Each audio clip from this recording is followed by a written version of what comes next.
July 14th, 2016. The Honorable Orrin G. Hatch, Chairman, Committee on Finance, United States Senate.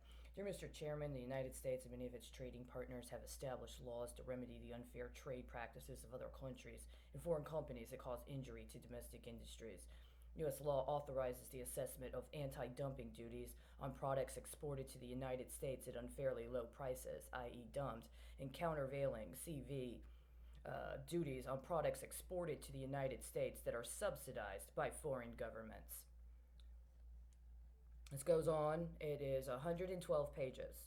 Just so you know, 112 is a major benchmark that was set by Citigroup recently when it came to hedging that it was doing in connection with other banks around announcements that I will not detail here. I've been following it for some time and was actually completely stunned and alarmed when I saw 112 show up with Citigroup because it was that precise and that predictive. But what is not perhaps as precise or predictive is that in my entire history of working with the Pacer court system, I've received one bill, and it was for $0. Today, at 4:30 a.m. exactly, I receive a bill from Pacer alleging that I actually owe this time because I went over the maximum amount, which isn't true unless they've adjusted. Would it have anything to do with this article right now? Iraq corruption case, former oil execs convicted. Dated for 14th July 2020 in Iraq Oil and Gas News Security. The UK's Serious Fraud Office, SFO, has secured convictions against two former oil executives who conspired to give corrupt payments to secure contracts in Iraq. A jury at Southwark Crown Court found Ziad Akel guilty on 2 counts and Stephen Whiteley guilty on 1 count of conspiracy to give corrupt payments. The convictions follow the guilty pleas of co-conspirator Basil al-Hara, who in July 2019 admitted 5 offenses of conspiracy to give corrupt payments.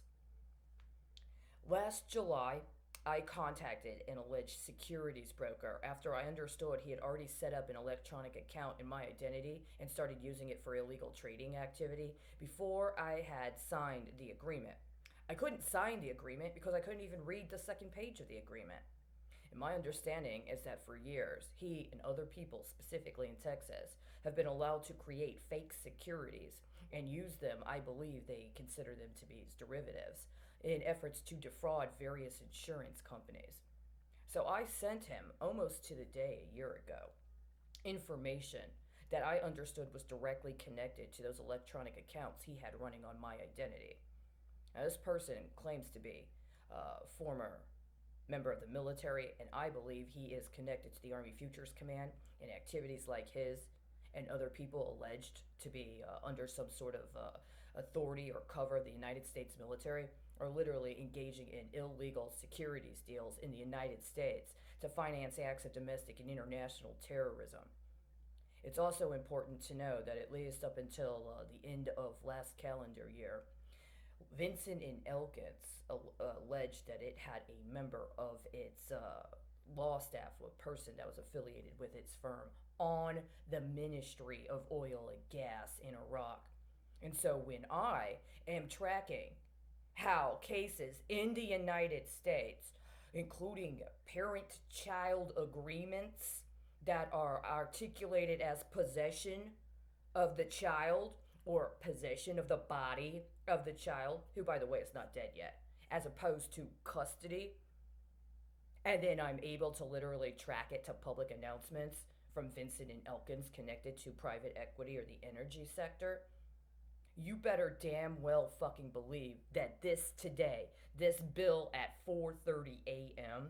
is a corrupt practice. Do you need to go through San Francisco Airport? Do you guys need to book a Gonzalez through San Francisco? Or were you expecting me to be genteel and agree to be one of those private line items on that bill for the airport out there that you were going to use to float whatever you're hedging on this case in the United Kingdom. When I said that the Supreme Court of Texas should pay my filing fees, it's because if I was actually acknowledged for the role I performed, they would already have done it. They would already have provided, if nothing else, a bill to the attorney, to the Texas government, and they would have already had in place a policy whereby they paid my filing fees.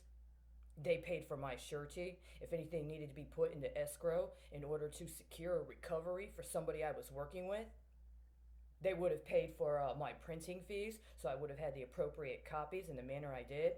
They would have paid for subpoenas and arrest warrants as needed.